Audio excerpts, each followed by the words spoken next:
and welcome to the Dorcas Show, where I shine spotlights on those doing wonderful things in our community and in our world, sharing incredible journeys of strength, knowledge, and ingenuity. My guest today has several talents and titles, and you are going to be absolutely amazed at her journey. She has many successes and has made history in so many unsung ways. Put your hands together and help me welcome Faye Pryor. Yay! So thank you so much, Miss Faye, for joining us today and sharing your journey. Faye and I go way back, way back. We won't talk about how far back, but we've known each other a minute or two. So I'm just excited that you have selected me to be one of the first to interview you. I'm honored and just excited about listening to your creation, your journey, because you're making marks in this world that's going to be lasting, that's benefiting so many people. So let's open up with a few chapters of your life that you've sent me, and I'm going to read these things so that I don't forget anything. Okay. Faye was the first student in 1977 from Gallatin, Tennessee, to graduate from UT Memphis in the area of physical therapy. Correct. Okay.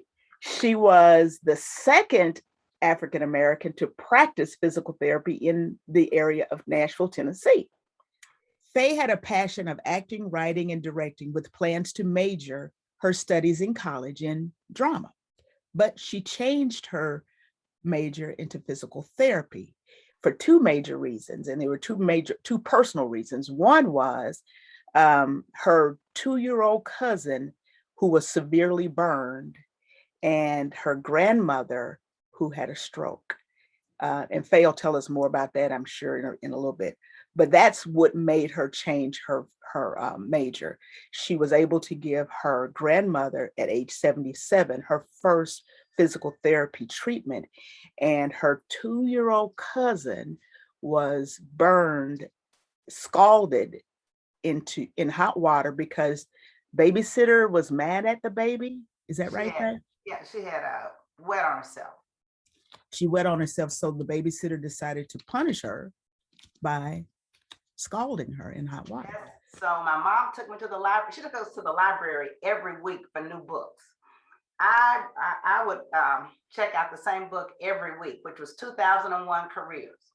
Oh. And I was determined to read every career to decide which one I was going to do. My mom would say, why don't you just, I said, because this is what I got to do. I got to find out what I'm going to be. And physical therapy was right there. I knew I was supposed to be a physical therapist. But sometimes events happen that you decide, this is where I need to be. Awesome. Wow. And then you took care of your grandmother as well. So you early on knew you were early on. And then you see, grandmama had a stroke at 40. Okay. So I never knew my grandmother to be any other way than to walk like she was like Festus on Gunsmoke. Gunsmoke. Okay. So she walked with a limp, and one foot was always smaller, one arm was always weaker. I just thought that was how my grandmother looked. Mm-hmm. It wasn't until I really got into physical therapy school and realized my grandmother had a significant stroke, but she managed to get herself back on her feet. Most women would not even be walking, and she continued to walk. Wow. Even though she was partially paralyzed. Wow. And so when I graduated, I was determined to get my grandmother every piece of equipment she could possibly use. And she finally told me, Faye, the brace is too heavy. Take it off. I'm not going to walk with this walker. I'm going to keep walking with my stick, So she did. Even though I was telling her what I wanted her to do, it ended up grandmother was still going to do what grandmother was going to do. But absolutely. But she was able to stay home until she was like in her 90s. Oh, wow. That's great. Yeah. That's great. Yeah. Okay. And outside of that, you were part owner of the first women-owned home health care company in Middle Tennessee, Willowbrook Home Health Care for from 1981 to 2008. And you at one time had approximately 300 employees. That is correct. Phenomenal.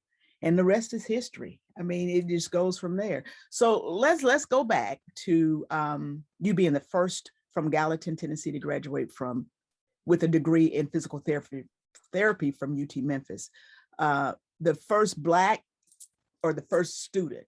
The first student from Gallatin to graduate in physical therapy school. Okay, Yes. okay. Right. How did you find that out?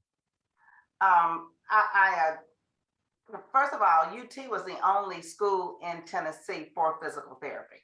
Oh, okay. And so when I was applying, one of the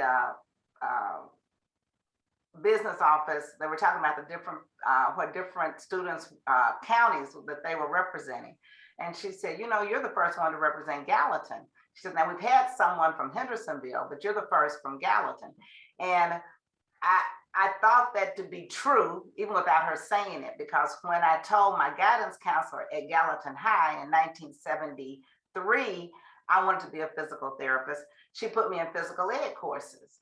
And so she had been there since in the early 60s. So I figured she must have, if anybody wanted to be a physical therapist, they shouldn't have listened to her. So, and I kind of got into trouble because I went back to explain to her she shouldn't tell people how to be a physical therapist until she figures it out, you know.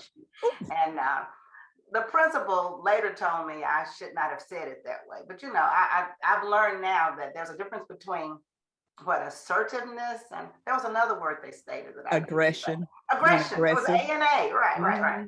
You know, I think every Black woman knows. Every Black woman knows the difference between aggression and assertiveness. Yeah. And I'm thinking, okay, all right, whatever, we get it. But we've been told that too. several times. Anyway, what I learned from that, and I tell every student, whatever you want to be, don't depend on somebody else to tell you what it is. You read it for yourself. Absolutely. And then help direct you to do what you know you need to do, because you don't want to play the blame game. That's all. Yeah. That's good.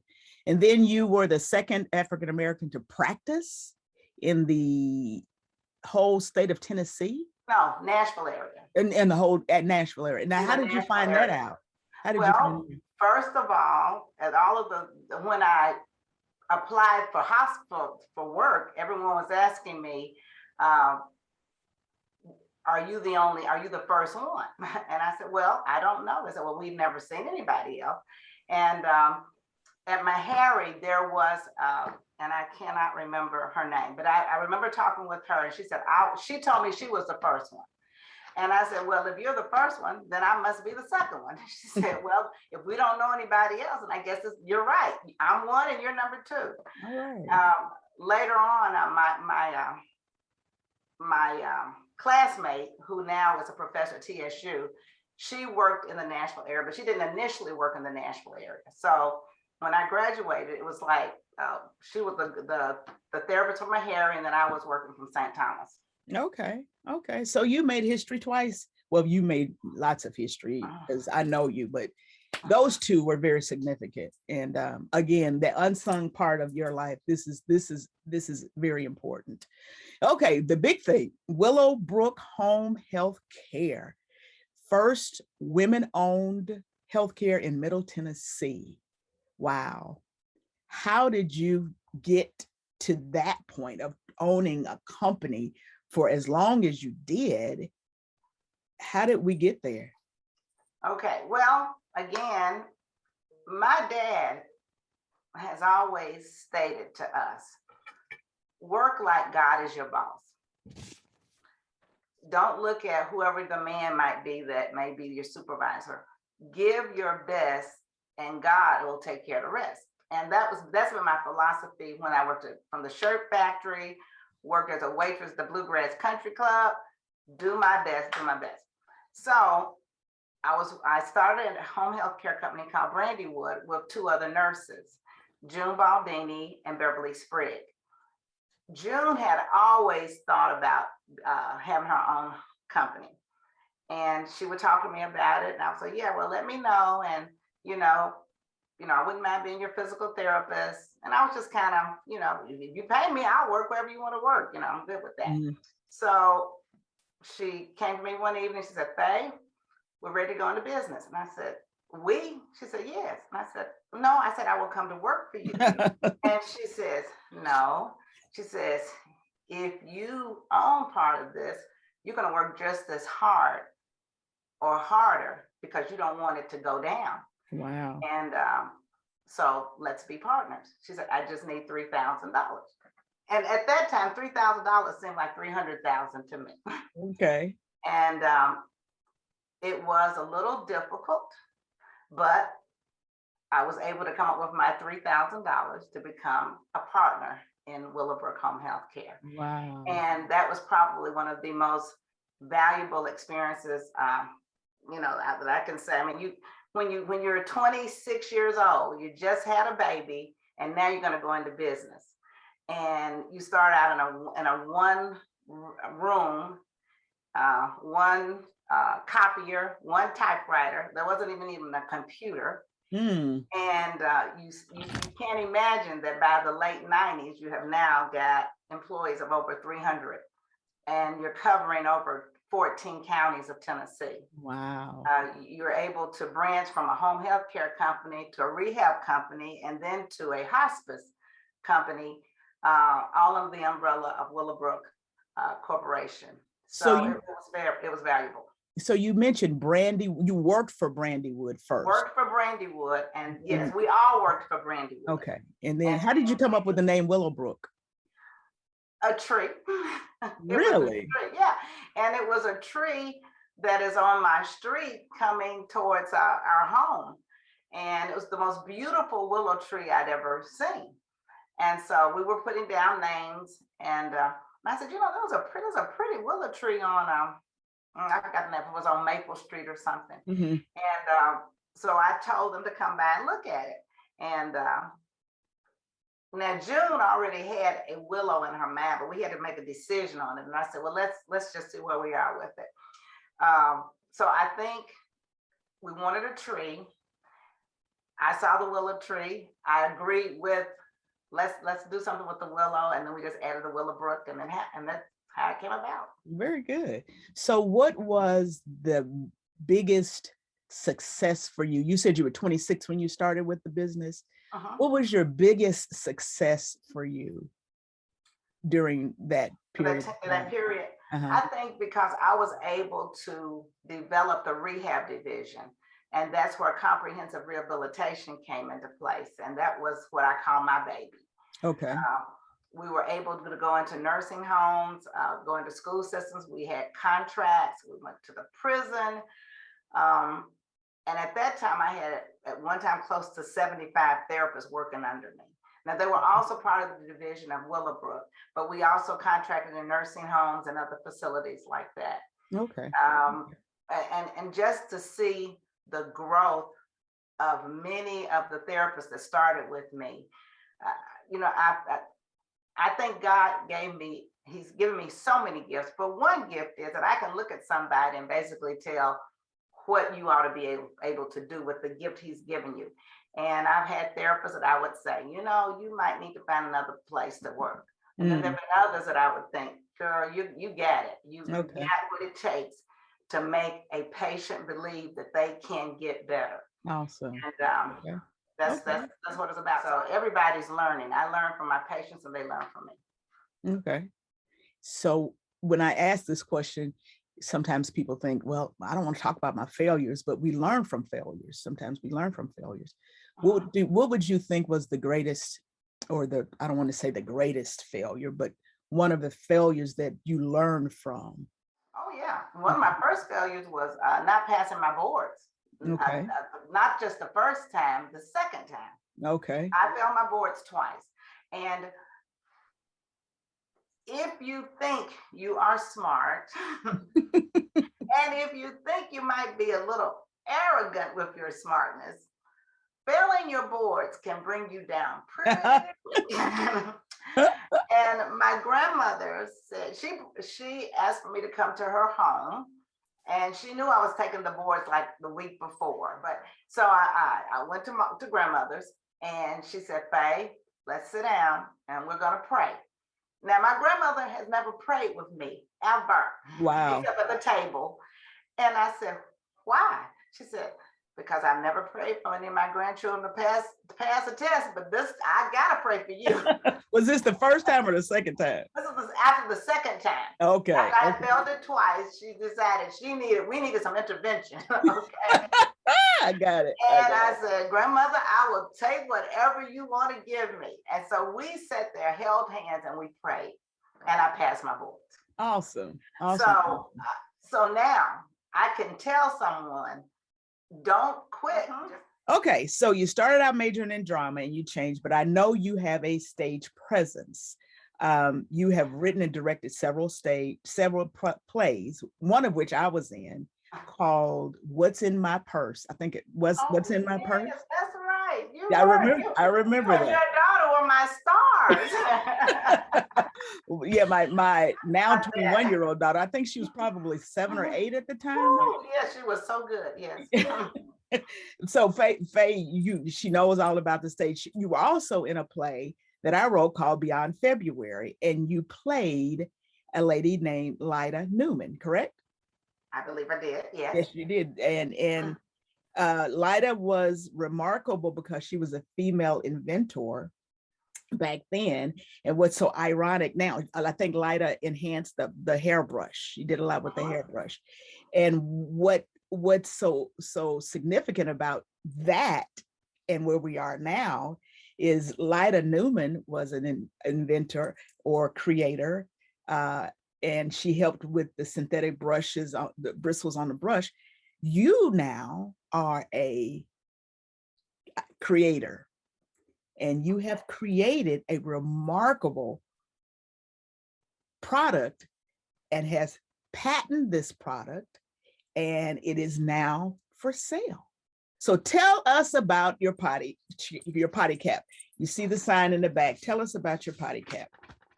Okay, here's PottyCap. Now I'm going to set it down as I talk to you about it. Okay, so I practiced physical therapy for over 40 plus years. So I started in 1977 and I'm still practicing now. I started at Bethany. I had already sold my stock in Willowbrook, and I was starting my next journey, which the owner of the company said I was starting my final journey before I retire with Bethany. It had been probably about 10 years that I put a patient on a bedpan. And because I wanted to act like I was being the helper as well as the director, when I saw a light, I knew a patient needed help. So I would go in and I say, how can I help you? And I was hoping maybe she just needs some water, maybe she needs this. No, she needed a bed hand. So, okay. So I thought, okay, Faye, you remember how to put this on now. Put it under, go through in your mind so you can make sure that you don't spill it. Well, this wonderful lady, whose name was Miss White, and she has told me I could use her name even though she's already deceased. I asked her, I said, okay, when you lift your bottom, make sure you don't shift so I can slide it under you and then remove it. So we did well putting it under her. When it was time to remove it, and I asked her to lift and not shift, she lifted, she shifted, and urine went everywhere. In the process of cleaning, not only cleaning her up, but I also had to change the linen with her in the bed. She, besides stating a few choice words to me, said, you think you all would have something that a woman could use that they wouldn't have to lie on their back on a bedpan. And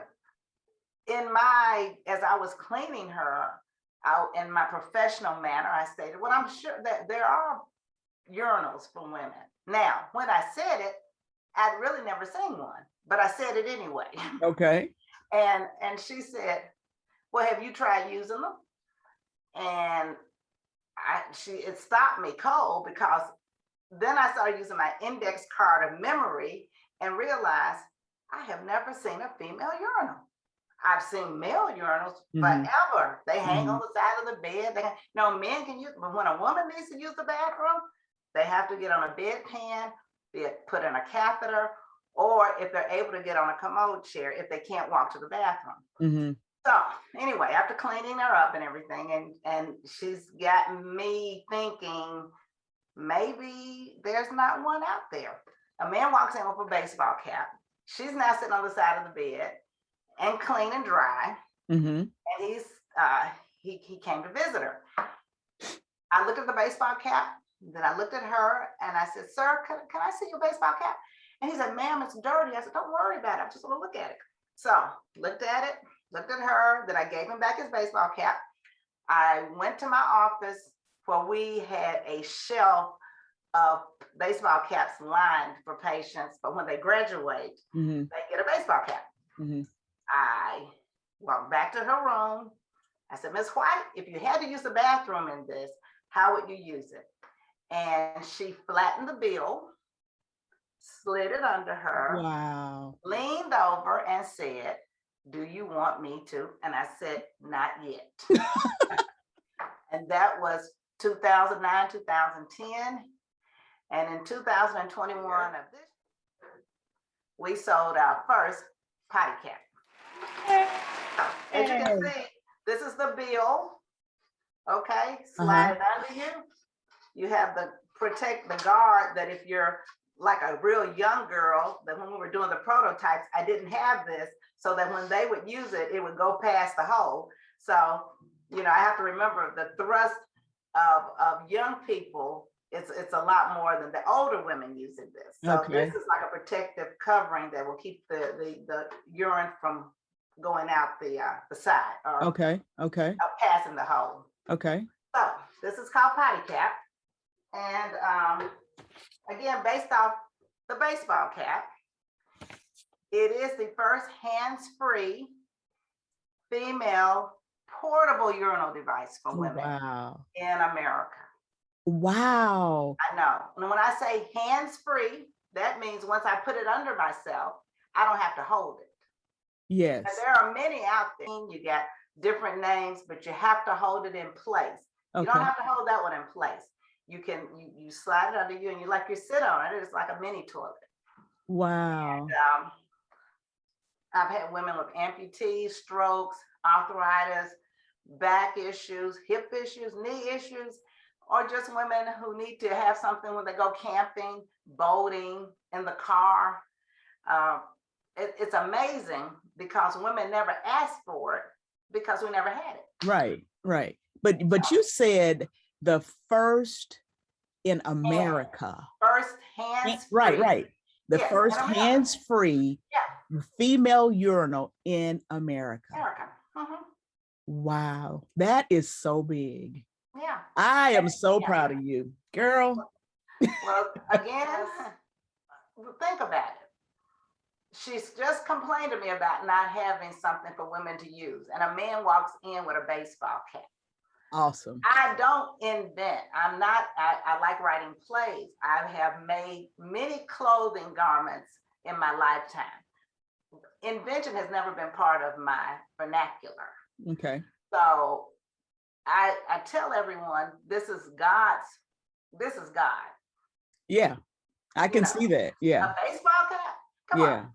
Oh my goodness. And he planted that seed in you, and you were able to take that and become the creator of the first hands-free urinal, female urinal in America. Awesome. One of the things that I find interesting is, I like to do a lot with Black history, and it's particularly the inventions that made our country what it is today.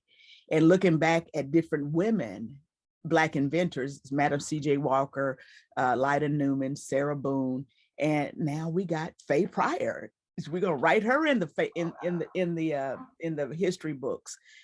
But I'm sure those ladies had people that things or people that influenced them.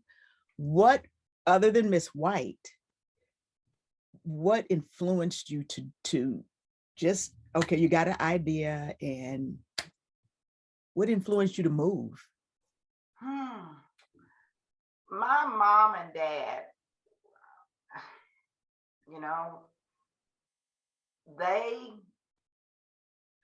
my mother wanted to make sure that we had a better life than she had. Okay. So education was very important to her, very important to her. And as she would tell us, the day we graduated from high school, if we weren't going to college, you better have a full-time job.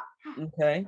So I looked around and I knew there were no jobs that I wanted in Gallatin. And at the same time, at the age of 15, I'd already decided, oh, I'm going to be a physical therapist. So that's where I'm going.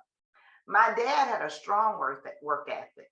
And if he had to work 2 or 3 jobs, which he did to support his family, that's what he did. So that, again, was one of these,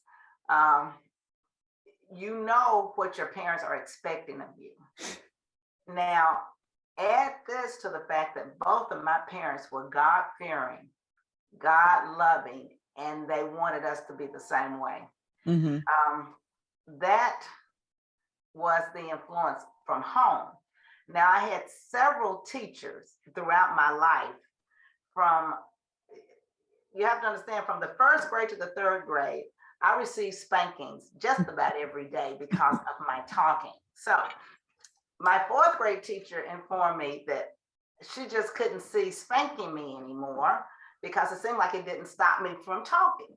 And I said, okay. So she decided she was going to make me her teacher's assistant. And the only way I could keep that job is I could not talk. Oh, wow. Well, guess what? You lost the job. No, I did not. You have given me something to do. So that taught me to be humble, but it also taught me how to assist. And I had a love for poetry too. So in the 9th grade, my first white teacher ever, Miss Peters, she also had a love for poetry. So we would share poetry books. And I was kind of considered like her pet to some of the students. So I had to be real careful with how I talked with her during class. So I guess the most significant experience I had with Miss Peters. One day, one of the students had to use the bathroom. And Miss Peters told her, it's 5 minutes and the bell will be ringing and you can go to the bathroom then. And the young lady said, no, I have to go now. Now I'm sitting on the front row. The student uses the bathroom over the trash can. Oh. The class just burst out in laughter. And so do I, just because that's just what a 9th grader, that's what it did. Right. But I could see Miss Peters and it's like everything just drained from her face. It was like I could see pain, I could see, and I thought, oh wow, this is hurting her, you know? When class was dismissed, she said, Manya, stay after class. Now, Manya wasn't the one who used the bathroom over the trash can. That's me. And I couldn't understand why she would do that. So after class was over, she says, Manya, 2 things are going to happen to you. Either you're going to go to prison because you're following the leader, or you're going to be doing something famous. Wow. Which one do you want? And I said to her, I will not be going to prison because my mother will kill me before I get to prison. Now, I don't know what I will be doing to be famous, but I won't be in prison. You won't. So prison ain't one of them. Prison is not, that's not in the deal. But that stuck with me because I'm thinking, what did she see in my personality that would say that? Yeah. So when the last day of school, she asked me to come by her classroom, and she had crocheted a green bag for me. I still have that bag. And I took it everywhere I would go. Wherever I traveled, school or whatever, I kept that green bag because that was my reminder that you're not going to be in prison. You don't know what you're going to be, but you're not going to be in prison. Prison is not an option. But here's another irony. We're talking about urination. Oh, and wow. I have a PottyCap. Wow. So it's sometimes you have to connect the dots. You may not have the dot connected in the 9th grade. At the age of 14 or 15. But at age 56, it begins to connect. Isn't that something? And so I tell everyone that to say, when you think about life-changing experiences, think back how it connects to where you are now. Wow, that's a phenomenal. I wouldn't have even thought about that, but now you put it together. Those are the dots. Yeah. So how did your family support you? Did you have family support, and how did they support you? Oh my gosh. I can't say enough about Bobby, my husband.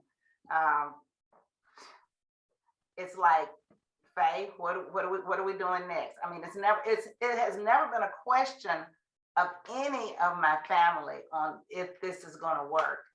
The question is, what's the next step? Okay. So I have my sister-in-law, who I would call is my logistics queen, a financial guru. She has her level of expertise in business was my connection. You know, Okay. I told her, let me invent, and then you make sure how we get it out there. Okay. So I have two sister-in-laws that are working very diligently with me, my husband and my children. My daughter, accounting, she works with the taxes. My son is assisting with the marketing and the manufacturing. So it's really a family affair. And I have daughter-in-laws in Cincinnati and in Chicago. So everybody is so connected. It's amazing. And then I have a church family that's absolutely overwhelmingly has supported this endeavor. I can't say enough. And the key thing I tell people all the time, my success is our success. This was not developed because Faye wanted to be rich. This was developed because there was a need that a woman said we needed it. I believe those God gave us the tools, and this is where we are. Absolutely. So I remember, and maybe I'm remembering somebody else, but didn't you have this idea when your dad was alive, and did you tell him about it? I told my mom. Your mom, okay. My mom was the one. Okay. So let's say 2009, Miss White says we need something like this. I still really wasn't believing in myself enough to say, are you going to take the time to really get this thing going? I shared this with my mom, and we even talked about the clothing line that could, because some women have trouble pulling their pants down. So we even talked about having open closures in the front that would make it easier for you to use the PottyCap. And there is someone that's currently working on that right now. But wow, that was 2010. Then 2015, my mother stops taking her Lasix, and she needed it, but I didn't have it. Okay. And she's in the emergency room talking about how the pants are going to be designed, and I had no clue that was still on her mind. Wow. And when you realize that if you had this product, it could have saved my mom's life. Because you understand, Lasix is a diuretic, which causes you to have to use the bathroom a lot. So if you can't get to the bathroom safely, and my mom was having arthritic problems, hip and knee problems, her decision was, well, don't take my medicine and then I'll be okay. But some women say, don't drink water and I'll be okay. Yeah. Okay, and then you get urinary tract infections, or you might be misdiagnosed with dementia because you're so dehydrated. So in my mom's case, she stops taking her Lasix. Other medicine is added to her, causing some severe side effects. And when she passes away in 2016, I decided 2 weeks later to go to an attorney and tell them I want to do a patent, but I don't know what it looks like, which is the opposite that you should do. I would tell anybody now, make your product first before going and get the patent. You can save yourself a few $1,000s. Okay. But anyway, so even though my intent was, Miss White gave me the idea, my mother gave me the passion, because my decision was, I don't want to see another daughter or son's mother not take their medicine because they don't have anything to use. That's that. And you've said a lot in that whole journey that you share with us, because there's a lot of people that have parents, myself, that doesn't want to drink the water because she has to use the bathroom and it's hard for her to go use the bathroom. So I get that. I get that. Yeah. Any naysayers out there about the PottyCap? Probably. They don't say too much to me. I think the big thing that I have a lot of people ask me, well, why are you the one that came up with it? And I'm thinking, first of all, I thought, well, that's not really what do you mean? Why am I? I said, why didn't you? But no, I didn't say it like that. And so I basically say, well, maybe it was time for me to be the one. I don't. Any doubts and fears that you had when you started, even now?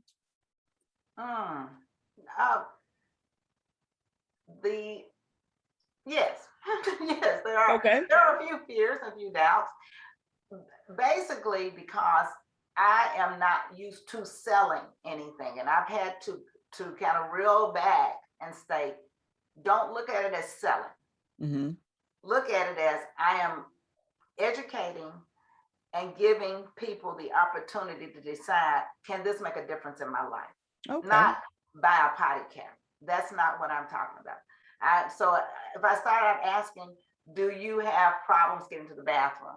Do you use more adult undergarments than usual? Do you wake up sometimes and your bed sheets are wet? Let's talk about that. Okay. And then we can start discussion.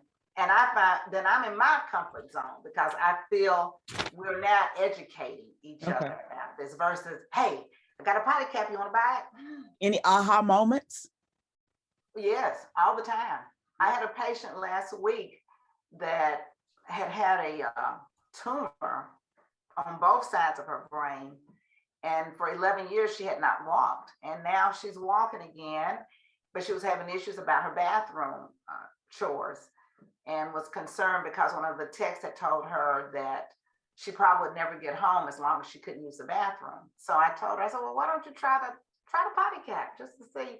And I didn't even think to ask her because she doesn't walk, but by herself.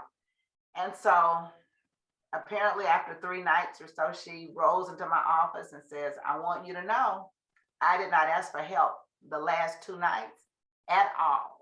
Really? And I'm going home. So those are the kind of wow that you think this can make a difference. Okay. And so, yeah. And I hope and pray that I'm going to see a lot more aha moments with that kind of, with women using it. Okay. And did you ever get to a point where you said, I'm just not going to do this. I'm just going to drop this. I just can't do it no more. No. For you. But no, because I'd already invested not only the time, but the money. Okay. And this is not, you have a patent that you pay close to 20,000+ just on the patent alone. Wow. The tooling is maybe close to 20,000. And so before you notice, you're maybe close up to the 6-figure mark with this, and you don't have one penny coming in. So I'm thinking, if I can just get these 1,000, so I may be okay with this. Yeah. But it's but no. Okay. Here's the thing too, Dorcas. You can look, if you Google, you can see there's nothing out there. So the only thing that's stopping PottyCap from coming into the net and to people's homes is us. Mm-hmm. It's needed. Yeah. And that's what it's about. It's establishing that how is this going to help the individual? How's this going to help the woman? It's phenomenal. And that's what we have to do. So that is that, and that's what keeps me going. Is the fact is, if I can say it's going to help, and I know it does because it has, then you keep it moving. So did you ever think about going to Shark Tank? You are like the number 105th person that said that. And believe it or not, we are looking into that. Are you really? Looking into it just as we speak. Yes. Yeah. Okay. We are. I mean, look, here's the thing. I have emailed the Today Show, Good Morning Show, MSNBC, and nobody's texting or emailing me back. But is that going to stop us? It's not going to stop us. Okay. I'm going to have to go locally. The point is, this is needed. Women need it. let's talk about it. Well, let's hope that this interview will just go all over the nation and people will see, because of the Dorcas show, that Faye, her name is Manya Faye Pryor. And I know y'all heard her say Manya early. That's still her. Her first name is Manya. But let's just pray that this will be a catalyst to rocket your product, because you have a fantastic product. Two more things I want to ask you. Do you have any advice for anyone else who is out there who wants to create or invent something? What would be your one strongest advice to them? My advice is know why you will be willing to sacrifice time, money, whatever to make it work. You know, I know why I sacrificed. Okay. And if it's anything, but if I just say mama, that was my sacrifice. Okay. All right. In the last few minutes of my show, I want you to sell your product. This is your commercial. You're on. Hi, I'm Faye Pryor. I'm creator of the PottyCap. This is the first hands-free female portable urinal device that you can use on the side of the bed, in a wheelchair, on any seated surface, or even standing. A lot of women use it in camping, boating, and even in their car. It's convenient, it's easy to use, it's easy to clean. It is ideal for women who are independent to women who have medical conditions. It is reusable. It is affordable.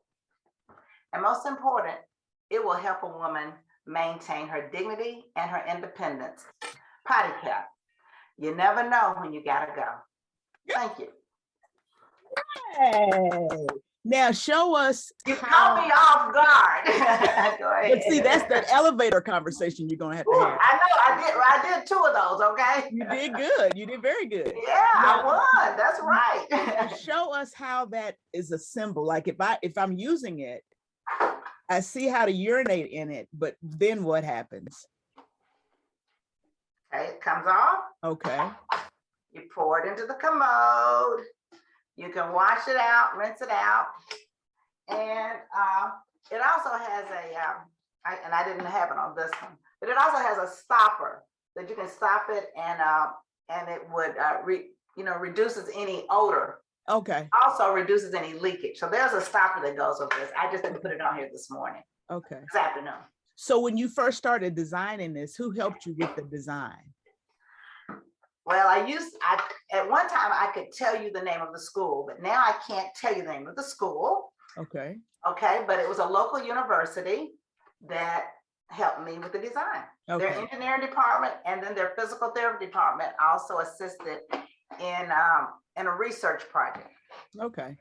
So the PottyCap is now ready for sale. How much are they? They're $45 a unit. And depending on, for shipping and tax, it'll be additional, depending on where we're shipping it to and what the tax is. Okay.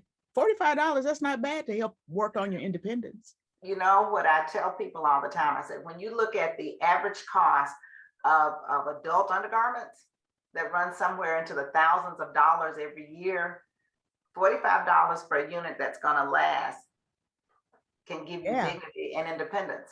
I think that's a pretty good deal. Absolutely. The PottyCap creator, Miss Manya Faye Pryor, first hands-free female urinal in America. And she's a Black woman. So thank you for allowing me to talk with you today. This is just phenomenal.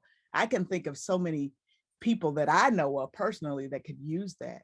And I hope and pray that I can get one and they'll use it. Well, let's do that, all right? Yes, ma'am. Yes, ma'am. Thank you. Thank you so much. Thank you for your time, and thank you for sharing your journey with us. And I wish you many, many, many blessings. Thank you, Dawn. You're welcome.